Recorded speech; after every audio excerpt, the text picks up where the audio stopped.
being filmed as well? Or Facebook Live. Got it. You cool? So, yeah, I'm fine with that. Do you want me to face No, it more often? No, or? not at all. Yeah. Not at all. That's not even there. Okay. So I've just got to sort of lean But this way. that is Yeah. Radek Sali, who is the brainchild, he told me, behind Swisse Multivitamins. We'll figure that one out as Yeah, we exactly. go, right? Let's see if I am really the Yeah, brainchild. correct. You happy with that, Steve? Yeah, that sounds okay. Is your phone off? Yeah, I've switched off. Good man. Are we rolling? Yep. Love it. So, Radek, welcome to the Small Business Big Marketing Show. Thanks for having me. Finally, Awesome to be here, finally. after hey. meeting at a Hawks event a few weeks ago, Exactly. we got you here. Now, mate, I want to start at the end and ask you, how did it feel to sell a small business that you were responsible for building for $1.7 billion? It's still sort of sinking in. It felt, to be honest, like I'd been driving a Formula One car really, really fast, and then suddenly the car disintegrated around me. and the shock of that was pretty full on at first. And but now you look back and you really feel like that some pretty unique things happen, and also unique things start to open up and. So let me understand. In terms of, yeah, so it's pretty surreal, I would say. It's clearly still raw. Yeah, look, It's a year ago.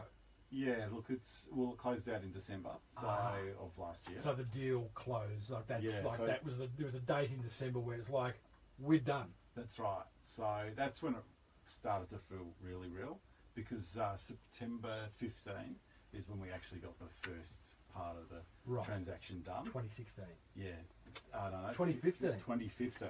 So just tell me about So- disintegration, because that seems like a negative word to me. No. So just you're driving this Formula One car, which is the Swisse Multivitamin brand. Yeah. It's rocking, it's flying. Yeah. You do this, you do that, right? Yeah. And then what's the disintegration? Well, I think that it comes from. I should give you context around that. Yes. The Ferrari is one of the best F1 teams, and I'm a big fan of Ferrari. You got one? There's a good story that goes with that. So I can tell you. Let me just make that note. Yeah, come back to that one. So the Ferrari technical director talks about building the perfect F1 car, and the perfect F1 car goes so fast and it goes so brilliantly that it sets lap records, and it runs faster around any corner than any other cars running, and so forth, and it pushes it right to the edge. But it, on the finish line, because it's gone so fast and you've driven it to the edge, it disintegrates. Wow. And that's So this is a good thing. Yeah, this is a good thing. This is the aim of a technical director of an F1 racing team, is to have a car that disintegrates on the line. So I truly felt like that our car got to that line and it disintegrated, but it was the perfect race. Nothing left. And You got nothing. You've given it everything. We're only racing that race, hey. So Brilliant. So hence the that must be. disintegration. But okay, so huge positive disintegration Yes. must be hugely emotional. Can you? It Was there is. a moment upon when that date passed where we're not going back here? We've just sold for 1.7 billion. You've got some skin in that game. Can you tell us how much, just out of interest? Yeah, I had 15%. 15%. Just do the numbers on that quickly, Steve. And was there a moment where you have collapsed, cried, got hugely emotional? Well, there was a moment in September 15 where I thought I was going to get out at that time. And then 30 minutes before we were going to do the deal, I was told the great news that if I was to leave, I'd be sued for $100 million sooner than December of last year. So here I was thinking that I was going to jump out of the F1 car and needed to sort of do some work on myself and think about how that was going to be a condition that was sustainable for me, and what conditions I'd put back to ensure that I could get through that extra 14 months. Did you get the speed wobbles? Let's get We using the racing. did. You did. Did you like, We did. this So, is just going, yeah, so I can't cope. Yeah, well, no, a little bit. I sort of intuitively knew that day wasn't going to be the day. I knew that we were going to leave a certain amount of shares in the business, and management were leaving more shares than others, and so we set ourselves for another run, and we successfully got on that last tranche of shares 20% more than the initial tranche of shares, so it worked out really well. Okay, so was that getting out, just so I understand that, the speed wobbles was more about, I think we've got enough, more than like you're in above your head, you don't know what you're doing anymore? It wasn't that? No, it wasn't anything like that. Right. It was just... You're a tough guy. Yeah. Well, I think that if you're in your business, you know what you're capable of doing, and I think that when you're selling your business, the best time to sell a business is when you've got momentum on your side and the business has still got plenty more to give, rather than there's nothing left in the tank and what are you buying? The business is going to be found out really quickly by the new owners and so forth. So I was really confident in the fact that we still had a big story to tell, and in fact our profits doubled in the year after the business was sold in September 15. Because didn't you get, what was the offer in the year prior to selling for 1.7 billion? Yeah, so 9 months prior to that, we're offered $30 million for the whole business. I had $15 million worth of debt against my 15%, so that would have left me in a lot of debt. How can you? What was the one thing you did? Where's the silver bullet that you've gone from a valuation of 30 million to 1.7 billion in 9 months? Well, there was no one silver bullet. Two?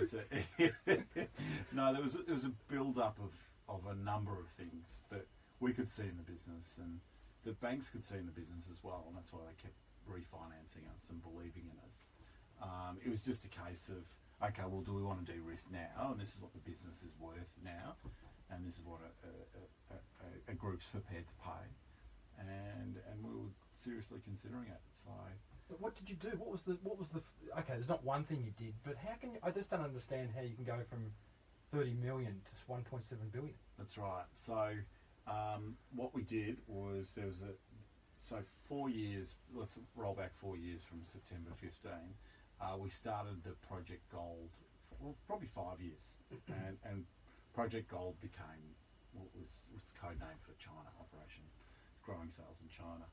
And I went over to China and the US to look at opportunities in both of those countries. And I've been travelling the world a lot with our executive team and just working out what would be our next move if we were to move internationally. Mm-hmm. So we went to China with someone that we had hired, basically a guy that was focused on international business, and he had relationships in China where he had sold raw materials to them, or partnered with various organisations there for manufacturing. And relationships are all powerful in China. So we reconnected with those relationships, and they were all really keen to do something, but just for them timing was wrong. At the same time we went to the US, where relationships are a 1 hour meeting and Yeah, right. everything's really positive, but it's just a different ball game in the way they think. So the US seemed to be a little easier from a Westerner's point of view, the rule of law, language, and the opportunity in terms of creating a premium brand and pharmacies and supermarkets and so forth are like what we see here. And also the personalities that you use to drive your brands, such as we're using Nicole Kidman and TV shows like X Factor and It's all similar. Yeah, all very similar. So you're speaking the same language, and we just went and met retailers there rather than investors. Right. And the retailers got our message straight away, and we sort of had a few meetings with the likes of Walgreens, who have 8,000 stores across the country. You suddenly go, you suddenly talk to them about what we're doing, and they get really excited. And you go, oh, hang on, we're onto something here. And they kind of. They got so excited that when we got back, we thought we were going to start thinking about the US, and they kept pushing us to get stock over to them, and we actually weren't ready to provide them stock. But to sum that up, it was the relations, the partnerships that you built in China that took a little bit longer that ended up paying the big dividend, right? That's right. So that China investment in time, but the US launch got us connected with Nicole Kidman and Ellen DeGeneres. Okay. And it's Well, all about hedging our bet. Let's jump into that. There's so much I want to cover, and celebrity endorsement is one of them. Like trying to timeline this thing, we'd be here for like years, right? So there are a number of factors that achieved the amazing success that you and your team at Swisse did.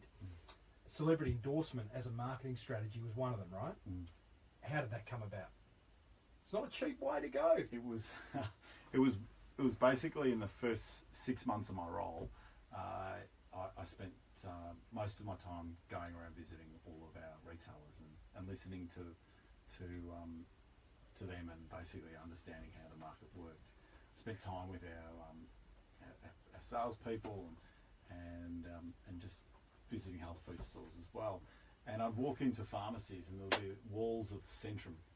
And Centrum Multivitamins. That's right, the number one seller at the time of multivitamins. And I'd ask the pharmacist, I go, well, why do you give this brand so much space? And is it margin? And I'd say, no, it's actually the worst margin in the category. Is it because the product works better than anyone else? No, you guys are the one. If I sell your multivitamin, I've always got a regular customer. So I go, what is it? So they said, oh, well, they give me this great point of sale, and there was a picture of Rob de Castella. He was a marathon runner from the Commonwealth Games. He wasn't even an Olympian, in was the he? 80s. I think he made the Olympics, but actually, he didn't come in sort of a top 10 or 20 placing. But he did win a gold at the Commonwealth Games in the 80s. I'd moved across the Swisse in the mid 2000s. Yeah. So there's Deeks, and he was also on TV 52 weeks of the year with Centrum. So that to me got the mind thinking of how do we do something that's similar but a little bit better. And so we knew that we supplied product to Cricket Australia, and so we knew that Ricky Ponting would be on our multivitamin. So we called Ricky Ponting and his management, and we said, would you like to endorse our brand? What do you think of it? I said, yeah, I'll take the product, it's fantastic. And we got Ricky Ponting on board. And then we came up with the way of, okay, well, great, we've got Ricky now. How are we going to actually tell people about that and do it in a way that's cost effective? Because we had nowhere near the funds to put us on 52 weeks a year TV. We just decided to advertise only in the cricket.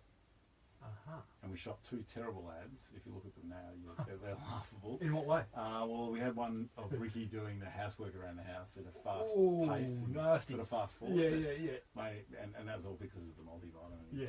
Yeah. And another one of him sitting in a hotel room talking about what he takes on a trip overseas, and his bat, his helmet, and a Swisse multivitamin. Nice. And no cliches there. Exactly, it was full of cliches. And I knew we'd made it when I was driving into work, and it was Hughesy on the morning show, and they were getting people to call in on what was the most annoying advert. And guess what? Yeah, Ricky Ponting and Swisse, love it. So they're talking about you. So we got cut through. So is it? Okay, that's a good thing, right? You want cut through, sure. And particularly when you're small and you. But even if they're talking negatively about you, I have a lot of business owners listening who get scared. Bit of fun. Bit of fun. Smile, and it's okay. You want to be talked about. Yep. And there's nothing wrong with being a bit edgy occasionally. So just the learnings there before you keep expanding on the endorsement strategy is that you've identified Centrum are winning with Deeks. You've identified Ricky Ponting as a leading Australian figure who's taking your product. Reach out to him. He's happy to endorse. But the clever part is you create average ads with him, but place them in the program, the cricket, in which he's appearing. That's right. Do those ads appear anywhere else with Ricky? And that 9 is that would the say magic? to me, we're going to give you some bonus ads outside of the cricket. I'd say, don't worry about it. Put it all in the cricket. Wow. And if you're going to give me any bonus ads, put them in the sports section around the news. But I wanted to make sure that whoever was watching that ad would have a high probability of liking Ricky and wanting to stop and listen to what he had to say. So that was really, really important. Then the other part of that is too, when you're explaining it to a retailer, okay, we're doing this great TV campaign. You simplify it. You say we're doing this great TV campaign with Ricky Ponting in the cricket. People get the fact that if you're in the cricket, they'll listen to Ricky and you're going to get a better cut through rather than we're targeting 25s to 40-year-olds and This is males, and genius. we're going to pick TV programs that are like that and so forth. Marketers get that, but someone that hasn't done a marketing degree doesn't. Well, there's that element of wastage. I mean, it breaks my heart when I hear it when a small business owner advertising in, say, a major newspaper, and there's just so much wastage. Whereas what you've got is people love cricket, they love Ricky. You're only advertising Ricky. I get it. I get it. So, okay, that's worked. Yeah. Retailers are starting to buy in. I guess you've got point of sale with Ricky on it. That's right. Yeah, holding the suitcase and Absolutely, the broom. yeah, no. Here we go. Yeah. What next? So what next? What next was that I had a meeting with Priceline, and I was telling the buyer there about how well Ricky was going, and she said to me, "Who's Ricky?" Not a cricket fan. Yeah, well, and that's the you know a lot of females in this country. So, and 95% of the Priceline consumer are female. Mind you, she got hassled by her male executives a few months later and saying, well, "Why aren't we doing a promotion with Swisse and Ricky Ponting?" It gave us an opportunity to go back to them with a more female-friendly sport audience through the tennis, which has a much bigger female audience. And that did very, very well for them. But it opened the conversation up to talk. But yeah, so when she said to me that she didn't know who Ricky was, we've got to go get a female ambassador. So sitting at home one night for dinner, Dancing with the Stars was on at mum and dad's house. Yeah, not your house. No, yeah, old home. Yeah. So we're sitting there, and mum doesn't watch much TV. And Dancing with the Stars was perennial, and there was Sonia Kruger, you know, a bit edgy and good fun, and probably top of her game back then. Yeah. And so I just thought, you know, she'd make a great ambassador. It was the #1 rated TV program on TV at the time. So we called her management, and got through to her too, and asked her whether she took Swisse, and funnily enough, she did. And it goes back. Do you reckon she really did? No, she did. So this goes back to this. Remember, I was saying to the pharmacist, you know, which product, you know, is it because people come back for Centrum every time after they take it? And I said, no, that's your one. That if we recommend your product, people keep coming back for it. We actually have the highest retention out of any brand in the category, because that was always our position as premium. So, and that's why we could advertise like we did, because if you got a great product, what can you do?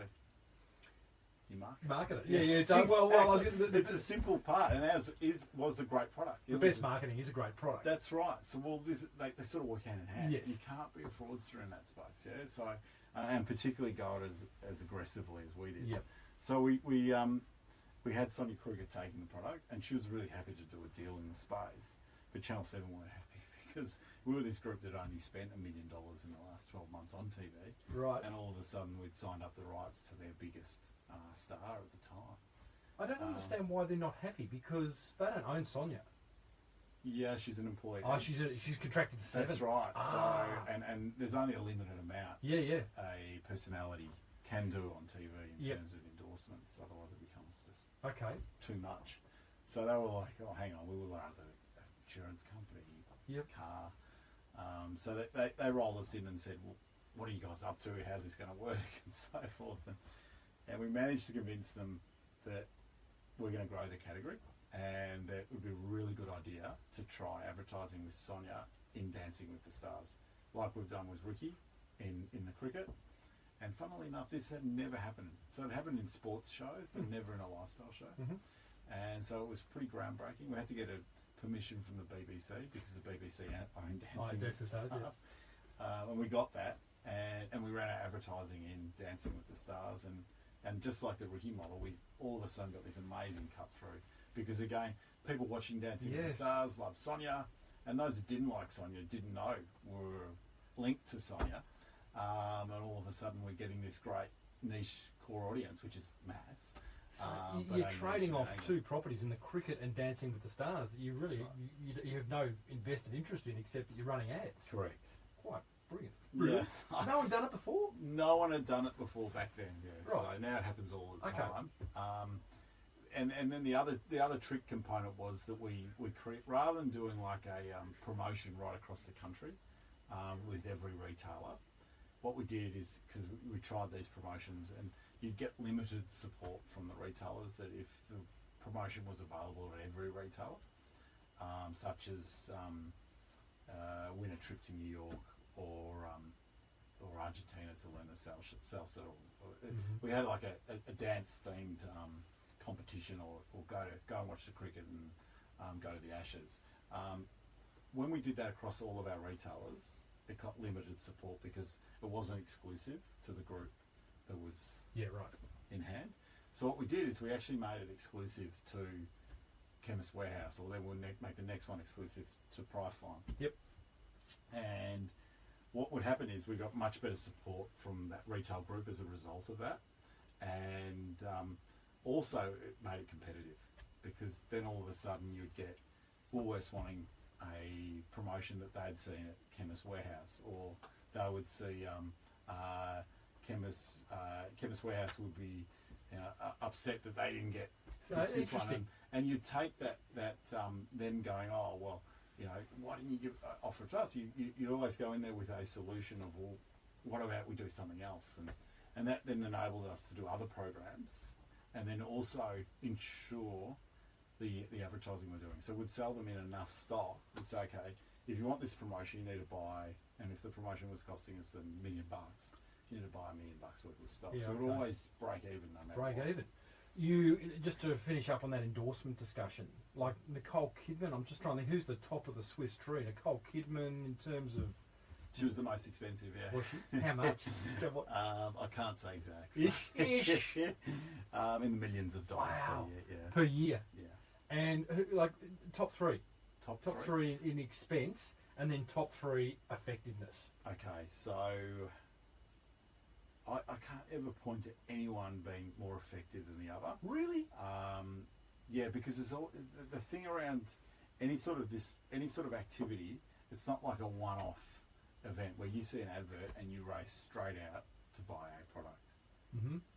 And when you're doing, you go from Ricky to Dancing with the Stars. Then we went on to AFL. Then we went on to the Olympics. Then we did an Ellen DeGeneres campaign. You did Ellen DeGeneres. Yeah, we brought her out to Australia when we launched in the US and brought the whole show here, and that was a way to offset and hedge our risk in the US. Right.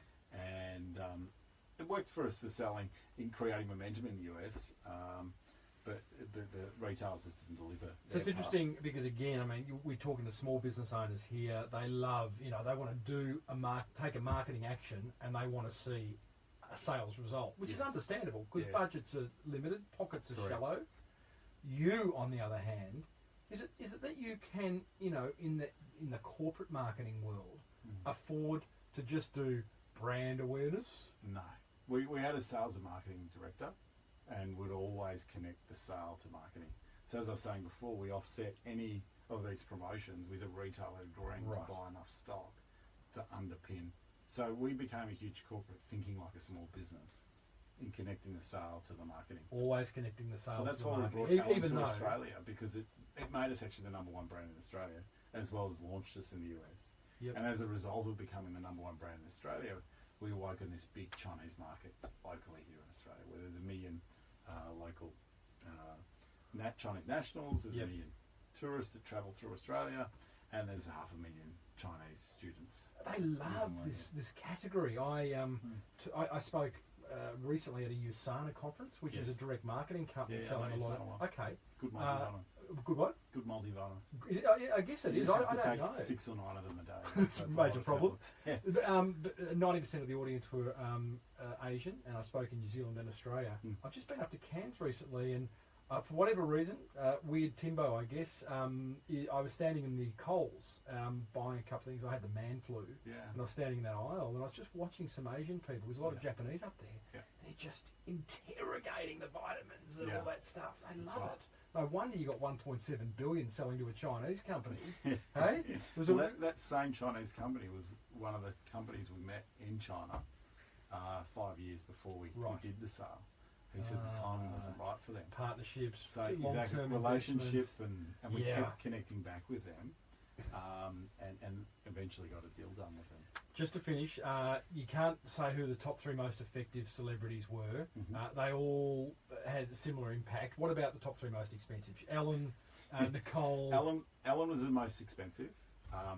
but that's because we did. You brought the whole. We owned the whole yeah, show, yeah. and we did a whole lot of activity over an intensive period of time. Nicole was the most expensive, not for the whole period of time that we worked with her, and she's still an ambassador. So, but again, probably most effective on a global scale. Mm-hmm. I mean, if you go to Asia, she's an ambassador for Omega, Wow. Chanel, and there are billboards of her everywhere. So she just speaks to that audience really, really well.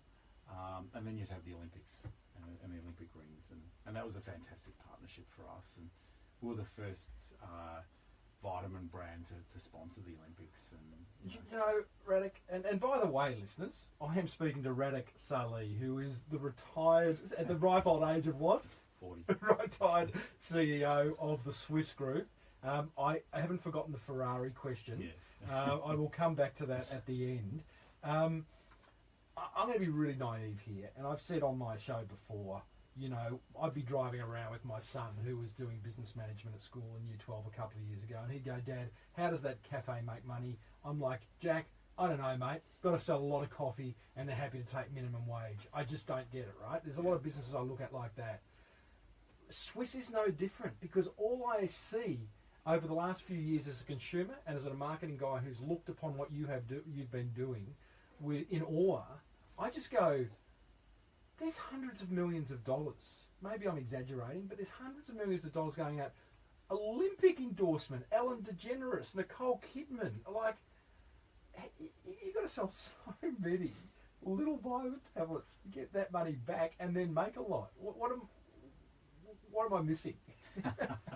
Well, I think that we always knew that we could switch off the advertising.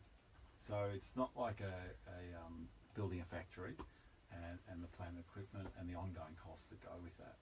Your marketing costs, they're an investment in brand, and they do make an impact, as we all well know. But the bank doesn't treat it the same way. You know, your capital investment's treated. So.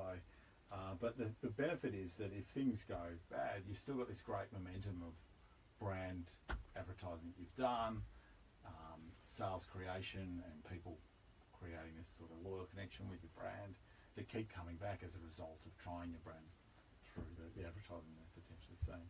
I remember we had this highest retention, so when they're trying it, we'll keep the most amount of customers. So our big thing was about getting people to try our product. Right. All our research pointed to when people tried our product, they would stick with it. Clearly, the lifetime value of a customer is huge. It's fantastic.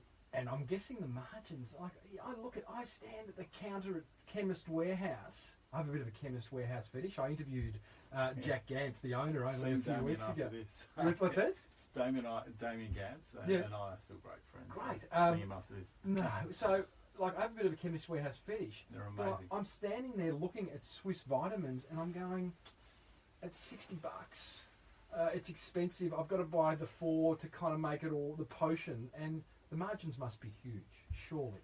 The margins weren't initially, but we broke down a very lazy supply chain, and that was a huge part of our success, was breaking that down and getting rid of middle people, simplifying the amount of times the product needed to be tested, rather than buying it through an agent, and getting tested each time, going straight to farms and working. Did you with own a lot farmers. more of the supply chain, or you just got rid of components of it that were? We just worked directly with those that were core to it, and also went and worked with the most efficient manufacturers globally. So, and that forced manufacturers here in Australia to become more efficient and effective in the way they went about stuff. And volume was another big thing. So we replaced discounts for product, and as a result of that, we're creating more product. What do you mean you replace discounts for product? You know how you give a trade discount when you sell something? Instead of giving that trade discount off invoice, we'd say we'll give you product. Give you more product. Yes, which is more valuable to the retailer. Of course. Can be dangerous because you can overstuff your supply chain with stock. Why aren't you buying from us? You gave us so much last time. So when you're doing it, you really need to make sure you've got a really strong point of sale campaign that sells product through at the right price, and you're really focusing on managing your stock right throughout, because we did get caught out a few times with too much stock in the market. Okay. we got really, really good at that. And as a result of that, we were manufacturing volumes far greater than anyone else in the world.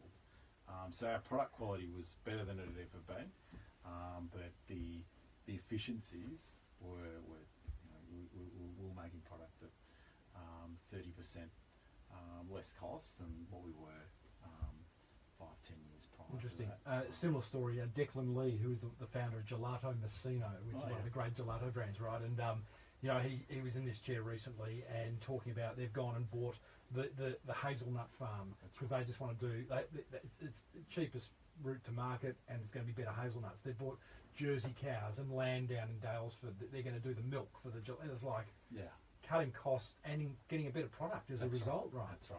It's amazing what happens when you dig into the supply chain. Oh, Radek, mate, I love your story. Let's talk culture. Let's talk culture because in chatting to you the other day, there was celebrity endorsement that underpinned Swisse's success. The other thing was the culture that you'd created.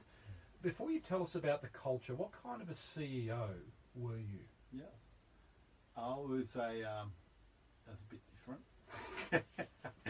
I was a CEO that likes to listen, loves to admit when I'm wrong, wear that as a bit of a badge of honour, but truly believe the sky's the beginning and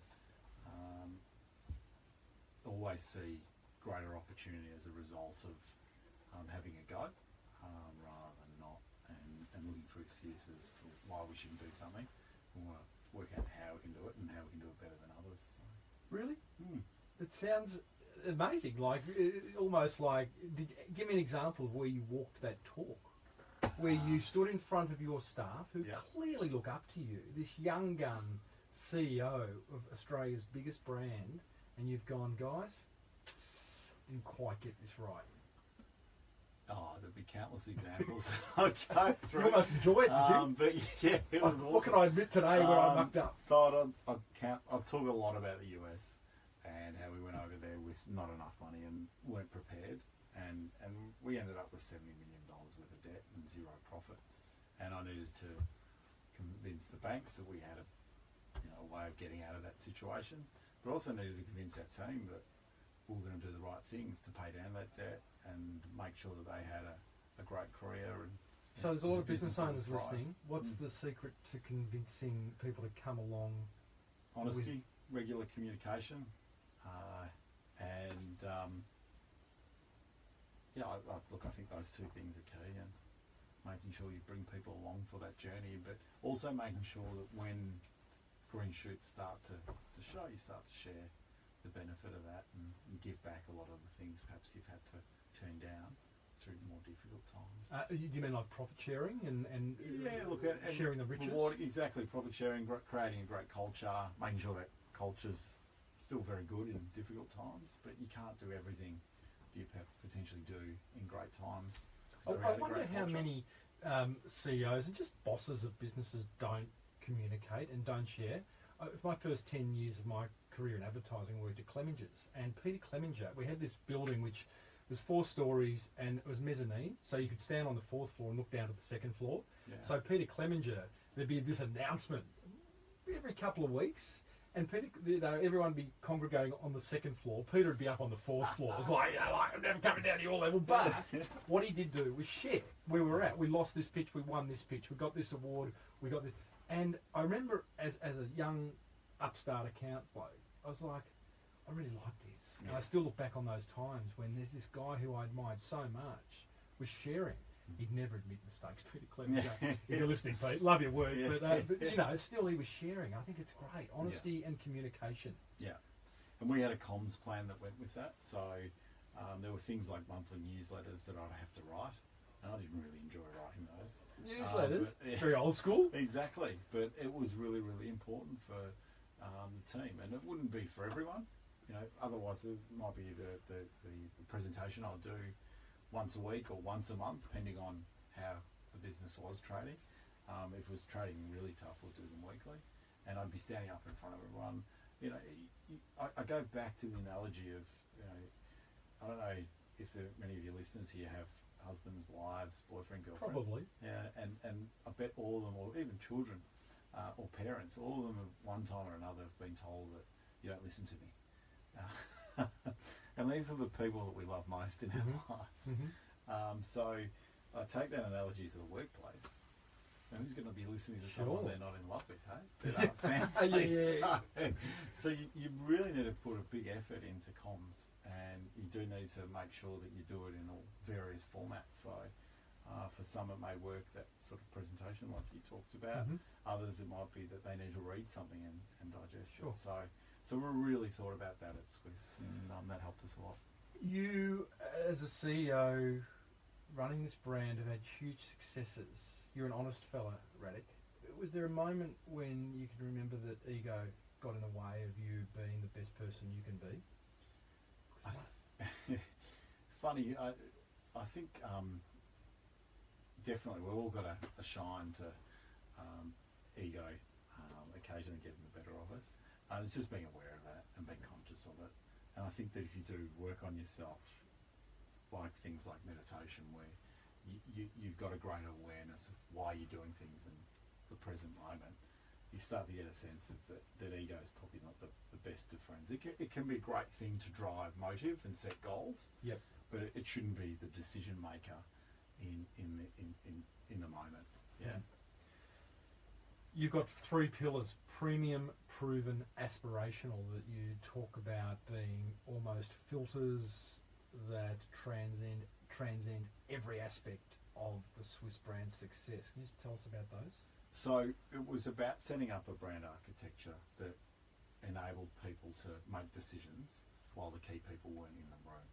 And whenever we were doing something, we needed to consider those 3 pillars as a way of creating an advert or creating a product or even doing an activity that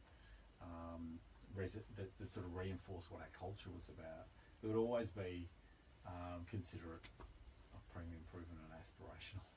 And that anchor would enable for the right decisions to be consistently made. And also what we'll do is we'll talk about examples of what it was to be premium or what it was to be aspirational.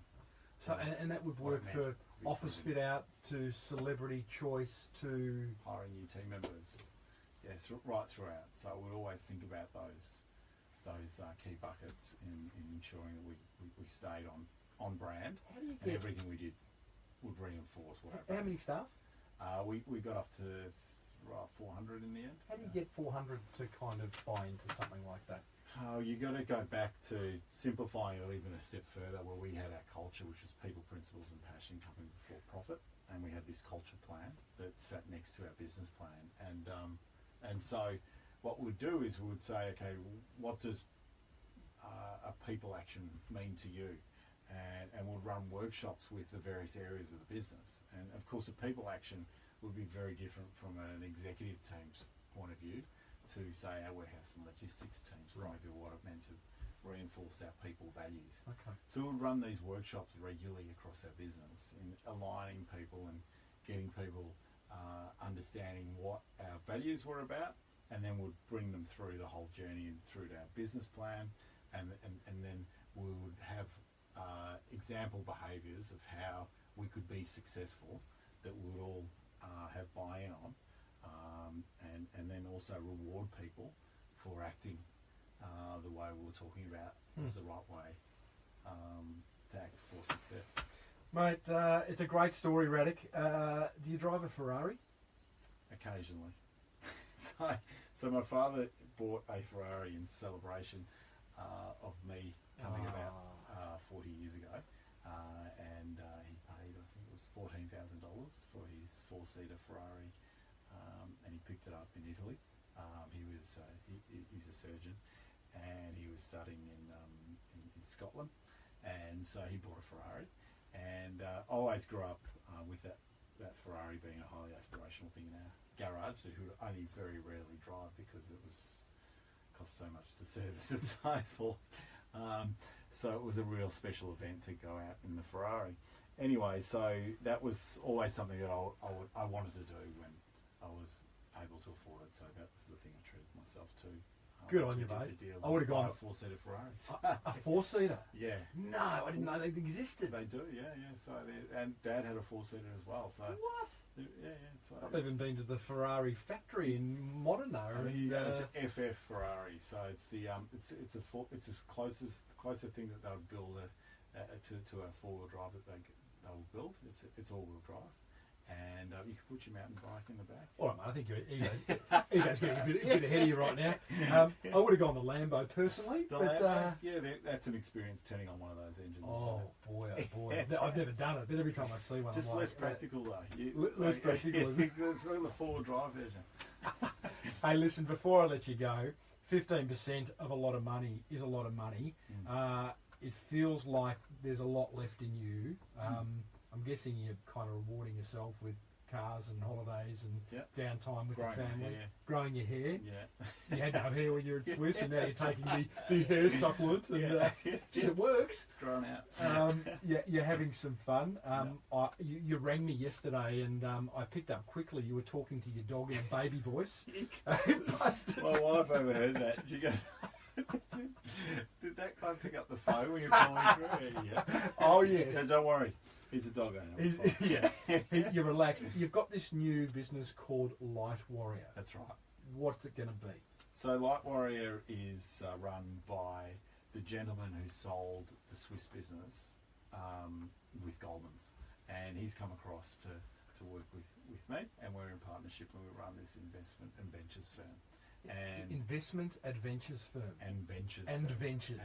Yeah. So the investment part is essentially investment in safe investments and so forth, and then there's the ventures part, which is investing in higher risk type businesses, mini Swisses, and so we've got 7 of those on board so far. Are you a venture capitalist? Yeah, so we do a bit of that, but we want to make sure that whatever we invest in is around social impact and about making sure that we're creating a great culture and making a better society.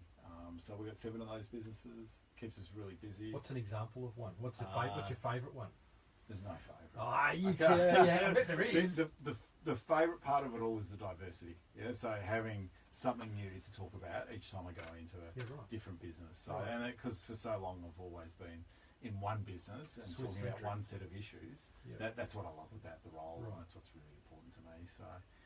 So that's called Light Warrior. It's what my wife said to me when she fell in love with me, that I was her light warrior.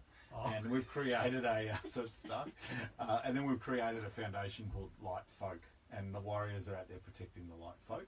And my wife runs that foundation, and she's bought a wellness and wisdom retreat, and we've also made a significant amount of donations to education and medicine, and this wellness and wisdom retreat will be really, really quite unique. It'll be not for profit, and it'll have. Where is it? It's down in Reid, and it'll have my part of the world. Yeah, so it'll have some amazing restaurants, some amazing educational courses, connection to cultures such as Indigenous culture, through to ancient cultures around things like meditation, through to the different prophets and respecting all of their viewpoints. So it should be a fun spiritual journey. Beautiful. I really look forward to following that. Thank you. Light Warrior having impact, looking for things that have a social impact. I know a really good podcast that's impacting a lot of small business owners around the world, looking for support. Okay. Yeah, you're on it right now. Radek Sali, Light Warrior, thanks for sharing, mate. Thank you, guys. Love chatting. Cheers. What a great story. That's fun. Woo! Thank you. Mate, that was a lot of fun. I could have kept going. We went everywhere, didn't we? Well, I kind of, we did. Thank and, you. and in speaking to you, in that pre-interview, we could have kind of timelined it, but the reality is, huge success. How? Yeah, exactly. Let's go there. Thank you. Good man. Thank you Really for good. coming in. Thanks for having me. And see you at Facebook Live. Team, I hope you liked it. I'm just going to turn that off. There we go.